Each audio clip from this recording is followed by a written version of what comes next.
Hey,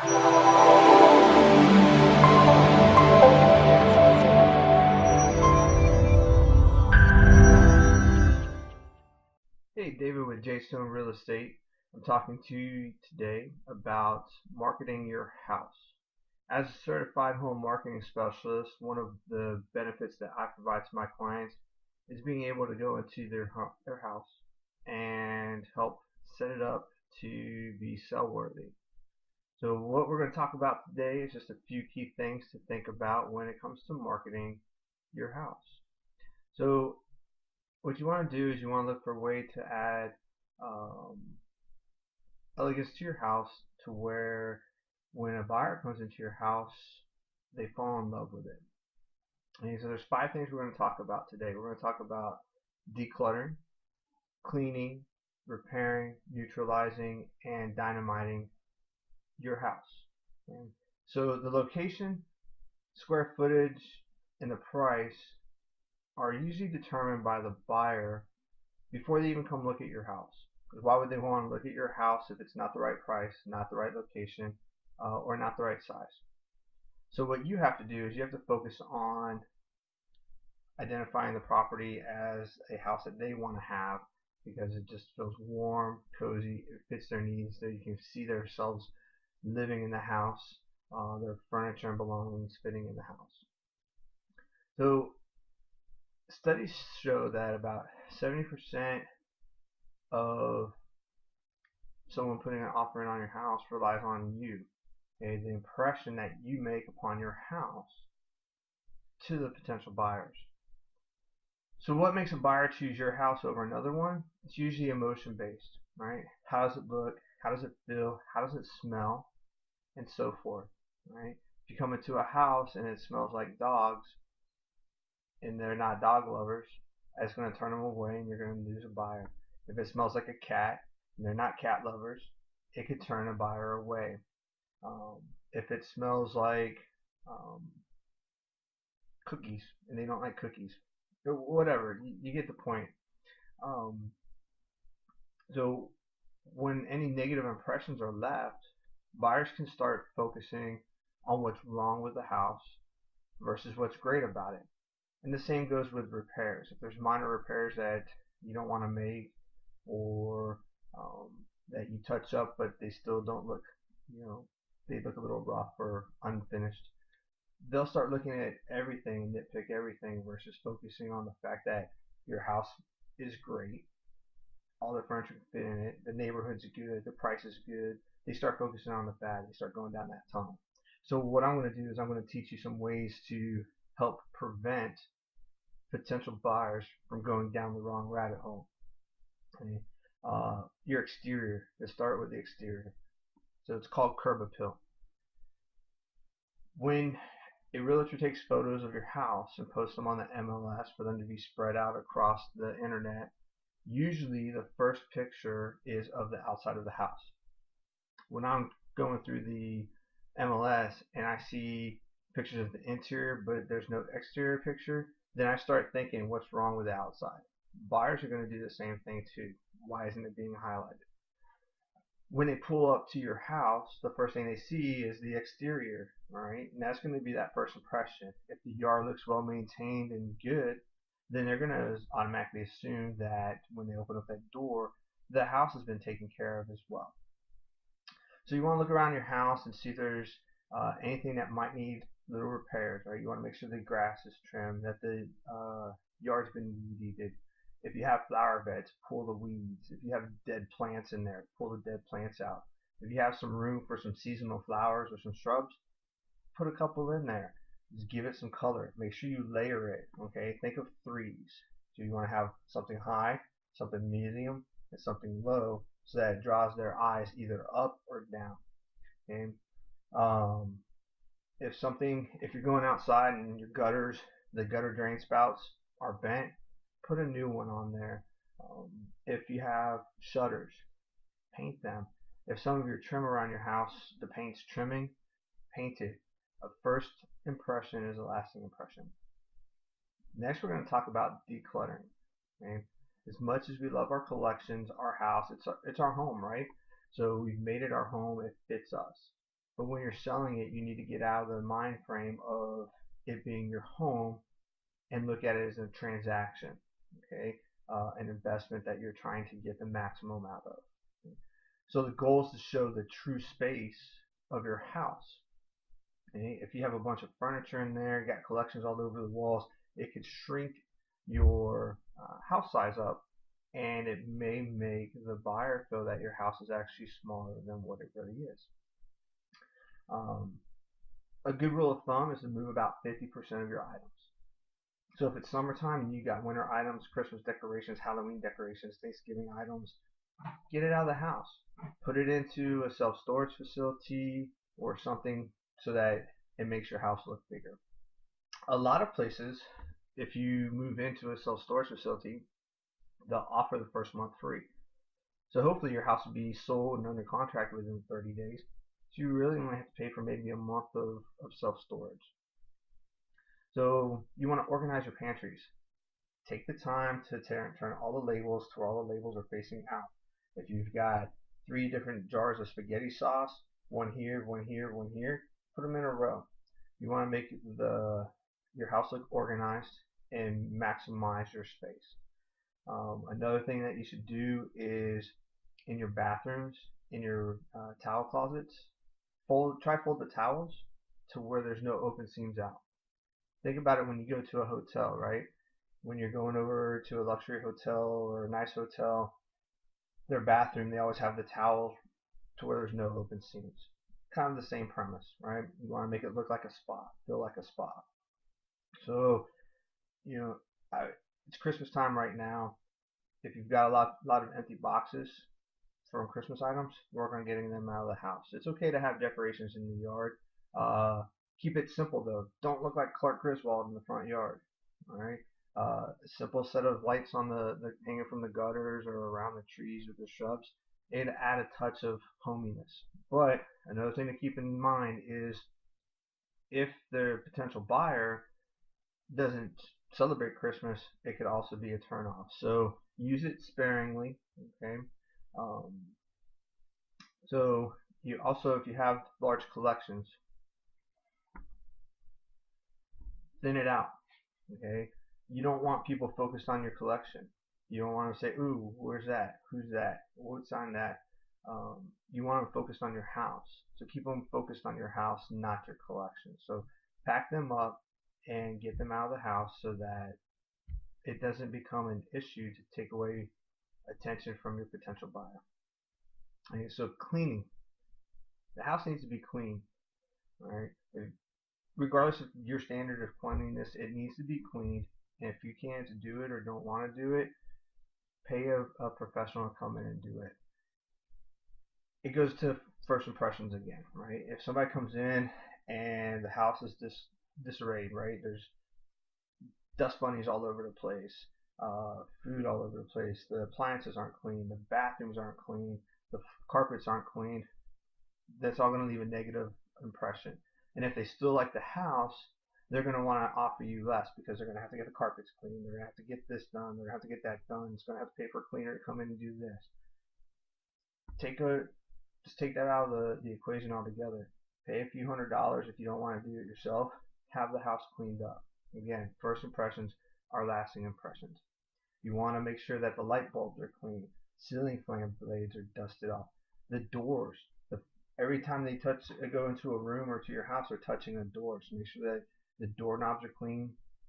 Make sure that the dirt that forms up around the doorknobs, clean that off of the doors. All right. Again, lasting impressions are made from first impressions. They already know that your house is going to fit their size, price, and location. Don't give them a reason to not want your house because it hasn't been cleaned. Okay. So most buyers, when they're looking at houses, they overestimate everything, right? Hey, there could be a broken cabinet door, right? $10 with materials from Lowe's, it can be fixed. Then the whole entire cabinet has to be replaced. That's $1 million. All right. Oh, hey, the blind is bent. $1 million. It happens. Buyers just assume everything's overpriced. So if you have little items that need to be taken care of around the house, take care of them. You know, if something needs to be cleaned, the stove needs to be cleaned, clean up all that burnt stuff on the bottom of it. Somebody opens up the oven door, sees burnt food on the bottom of it. I need a new oven. It's going to cost me $1 million. Same with the fridge. If they open up the fridge and there's a large odors that come and hit them in their face, they're gonna like, I need a new fridge. It's $1 million. Um, and they're gonna just start coming up with all that and deduct it from an offer, even if they put one in on your house. So those are just some things that you can do relatively easy that could save you from people starting to go, I need $1 million. Neutralizing. So neutralizing is big, right? Especially if you lived in a house for a long time. I've got 3 dogs and a cat. My wife does a fantastic job of helping keep the house clean.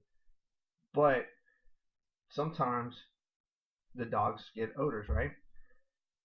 So if you have animals, you need to be cognizant of that. And one of our natural defense mechanisms is if we live in an environment, we get accustomed to those smells, right? So that our brain will start looking for smells outside of what normal is.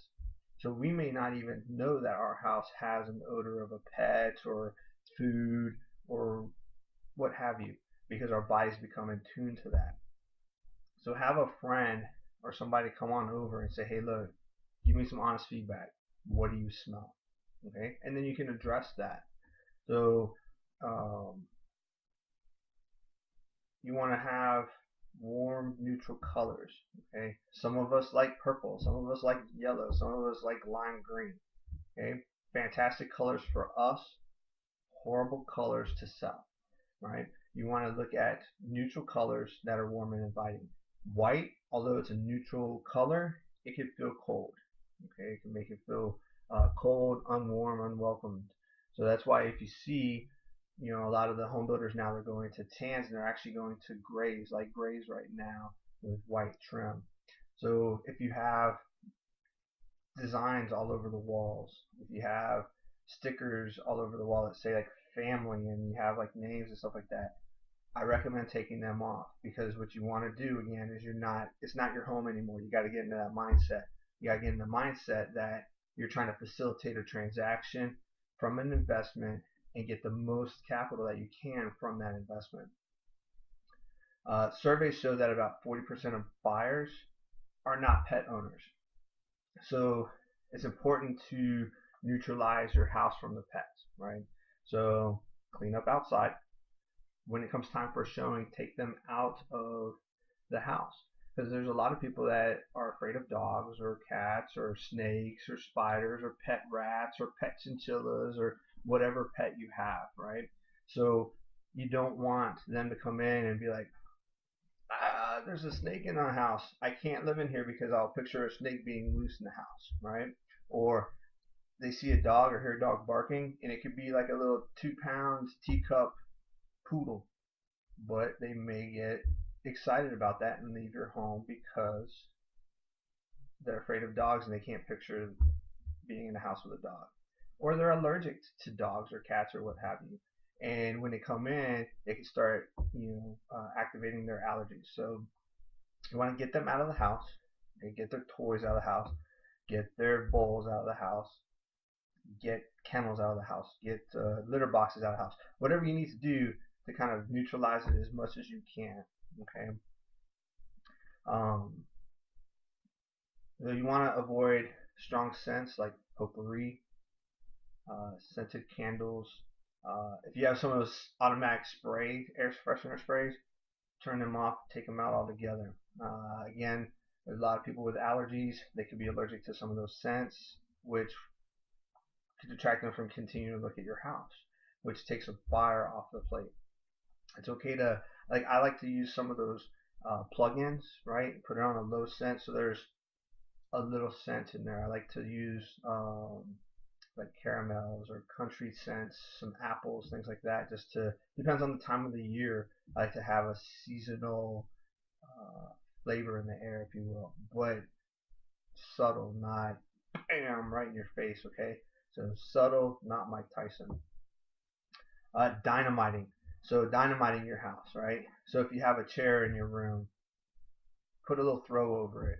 All right, maybe open up a book and leave the book on there. The same with your couch. If you have a fireplace, open up everything to where the fireplace is that focal point. Right? Use it, and you're making it dynamic. So if you're in the wintertime, leave some fresh wood in the fireplace. If it's summertime, put a couple potted plants in there, so some flowers or something, just to add and draw attention to it. What you want to do is you want to think about threes, right? You want to have three different layers. You want to have some volume to it. So if you have a table and there's nothing on there, maybe put a little lamp on there and a small candle or a small little feature or something like that. With your kitchen, kitchens are easy to dynamite. Instead of having a blank counter, put a couple canisters on there, right? Threes, right? Get a big one, a medium one, a small one. Maybe get a bowl of real or fake fruit to just add some color to it. Some variety, all right? Don't just do apples, just don't do oranges. Put a couple different colors in there to draw an eye to it. Set it in the back corner so you're drawing their eye to the distance that your room has to offer. Bathrooms, okay? Keep everything clean. Think of a spa, all right? You can have some soap out. You can have some towels out. Get them rolled up. Whatever you need to do to kind of have a spa atmosphere. Your closets. If you have a shoe rack, put all your shoes in a shoe rack. If you don't have a shoe rack and you got 50 pairs of shoes, buy a shoe rack and get them organized. Or when you're working on decluttering, take out the ones that you know you're not going to use for the next 1 to 3 months and get them out of the house so that you're making some more room. So see how they all tie together? But those are some things that you could look at doing. Okay? Now, we've talked about a few things. What I want to do is kind of follow back on some. All right, curb appeal. All right, go outside of your house like you've never been in there before. Take a look at it. All right, come on in. Make notes. It's okay to ding yourself because this is what buyers are going to do. Have a friend come over or a couple friends come over. Give them a pad of paper and say, hey, look, if you were a buyer, write down what's good, write down what's bad about my house. What do you think I need fixed? What do you think that it's fantastic, right? But come in and start writing like you have an objective mind, like you're a buyer, and start identifying stuff. When you come in, how's the yard look? How are the gutters? How's the fascia? How's the front door? Does it look like it's been kicked in before? Does it need some paint? Okay. Is the doorknob hanging off? Maybe we need to tighten it up or replace it. How's the outside light looking? How are the gutters looking? The downspouts. All that stuff buyers are going to be looking at. Okay. Maybe think about putting some new house numbers up. Putting some mulch out there. Flower beds, they get old after a while. The mulch, it's wood, so it deteriorates. Putting some new mulch out there, some flowers, will make it pop. Okay? You want to look for a way to add elegance to entryways. All right? If you have a big enough entryway, a small table with a couple, little items on it can do wonders. Put a small mirror right by it. Mirrors are great at making small areas look huge. Okay. Arrange furniture that makes your room look open. Okay? If you walk into a room and you walk right into a couch, that's going to make the room look smaller. So maybe look at turning the couch or the love seats or the chairs to where it makes the room look bigger. You want to, like I mentioned before, emphasize fireplaces if you have a fireplace. So again, 3 is key. Okay, you want to have it varying heights, varying volume. Okay? Like in the kitchen, put a cook up or put a planter or something like that. Blankets, pillows, comforters on a bed. Maybe if you can buy like a small tray. Like At Home, Michael's, Joann's, your Walmart, they have like little breakfast trays, right? You can put one of them out there with some napkins, a little plate, something that you want to make it look like it's a lifestyle versus a room. Okay? For children's rooms, if you have children, young children, keep the toys together, right? Keep them neatly organized, but make the room look like a fun place for the kids to spend some time at. Bathrooms, clean, clean, clean. Nobody wants to go into the bathroom and be like, oh, right? First turn off, right? If you go and you open up the shower and it looks like a scene from Jungle Book in there, you're going to turn off your buyers. You need to have everything clean. Uh, put a new shower curtain up. Put some, little fixtures, on the counter. Not a lot, just a couple, right, to make it feel homey.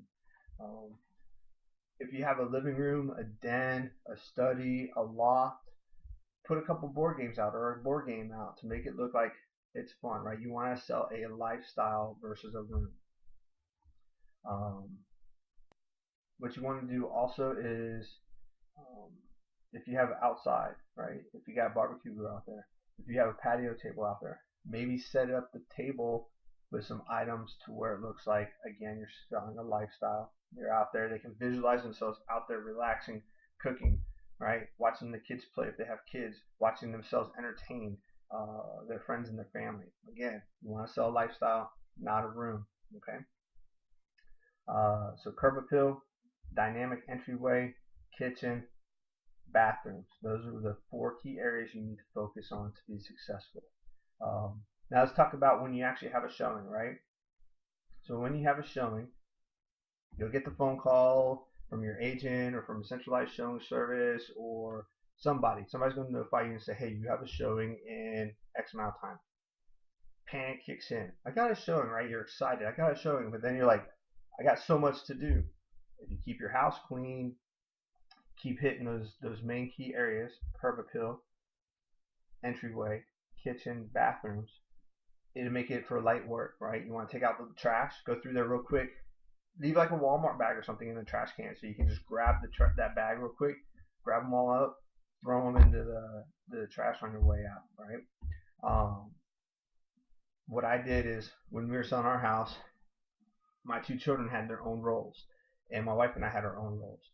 We knew who was going to take care of what room or what features, so that when we got the call, we go in there, do our things, and we go out, divide and conquer, right? But you want to make sure your house is clean. When you're leaving, you want to make sure that all your blinds are open, all your lights are turned on, because you want light to come in to make the house look bigger, make it more inviting. Okay? You want to take all your pet items with you out if you have pets as well.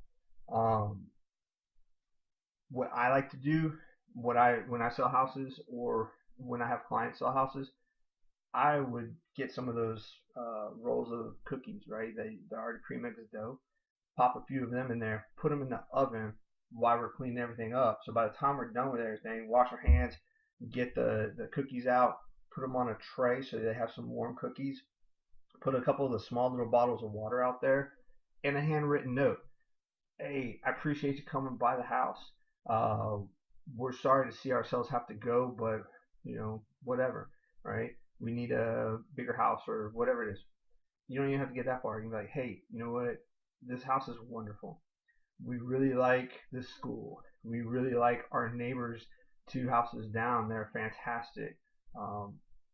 The house is fantastic. We truly love the spacious backyard or the spacious master suite. Whatever you like about the house, the community, put it in a note. That way you're keeping them in the house. They're eating a cookie, they're reading a note, they can start to visualize themselves in the house, because the longer that someone's looking at your house, the more interested they are in your house. So if somebody comes in and they're out of your house in about 5 minutes, you can probably guarantee that they're not going to be putting in an offer. Okay? But you want to just try and make them feel welcome. Okay? There's a lot that we talked about. Feel free to rewind and follow again, take notes. I don't care. I'm here to help anybody. If you're in the San Antonio area and you want me to come on by and we can just talk, I can come through your house, give you some ideas on what I think could use some help to better market your house. I'll be more than happy to do that. You can find me on Facebook at Listed by DK. You can find me on Twitter at DK Property SA. My email is dkpropertysa@gmail.com.